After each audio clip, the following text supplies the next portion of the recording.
Un nouveau membre de la famille royale inquiète. Après le roi Charles III, atteint d'un cancer, Kate Middleton, malade, ou encore la reine Camilla, épuisée, si est-il le prince Édouard qui fait parler de lui. Depuis janvier, le petit frère de Charles III n'est quasiment plus apparu en public. Une mise en retrait sans raison officielle qui cause bien du souci. Mais que se passe-t-il dans la famille royale? Depuis plusieurs mois désormais, il semble qu'une malédiction ait touché le clan. Atteint d'un problème de prostate, puis d'un cancer, Charles III s'est mis en retrait de ses fonctions royales, tout comme sa belle-fille Kate Middleton, qui a vécu une mystérieuse et très lourde opération au ventre.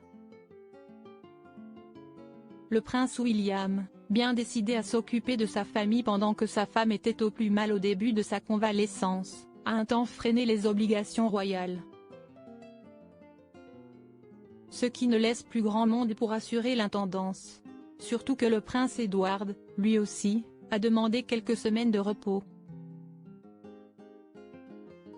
Devenu indispensable dans la famille, notamment après le départ du prince Harry et de Meghan Markle, le discret petit frère de Charles III n'a pas donné de précision sur les raisons pour lesquelles il réclame ce break. Sa santé lui joue-t-elle également des tours? Si la famille royale n'a pas communiqué sur le sujet, il s'agirait sûrement plus d'un petit surmenage, lui qui enchaîne les activités depuis de nombreuses années, que d'un pépin de santé physique.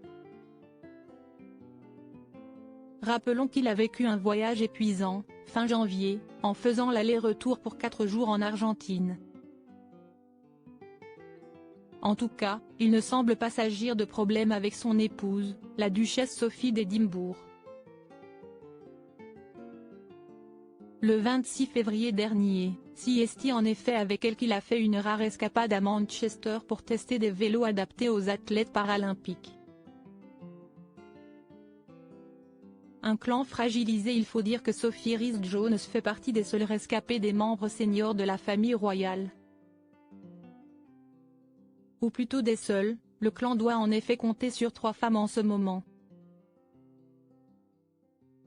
Outre la mère de Lady Louise et du jeune comte James, la princesse Anne et la reine Camilla peuvent elles aussi tenir leurs engagements pour l'instant. Mais le rythme tellement effréné commence à les fatiguer. Camilla tout particulièrement.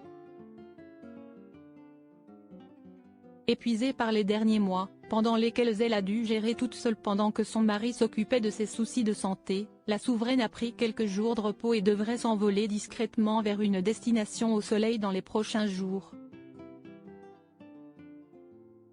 Cette pause a priori obligatoire pour la soulager inquiète outre-Manche. Comment faire pour gérer avec si peu de monde? La solution serait-elle de recruter des doublures parmi d'autres membres de la famille?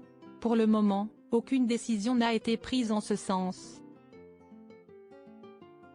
Mais cela pourrait tout de même arriver. La princesse Béatrice d'York, sérieuse et populaire, pourrait notamment assumer certaines responsabilités. Sans parler du prince Harry, prêt selon ses proches à faire un retour temporaire dans la famille royale, le cadet de Charles III se tiendrait à la disposition de son clan. Mais son père et son frère, échaudés par ses révélations et ses caprices, éviteraient sûrement bien volontiers d'y avoir recours.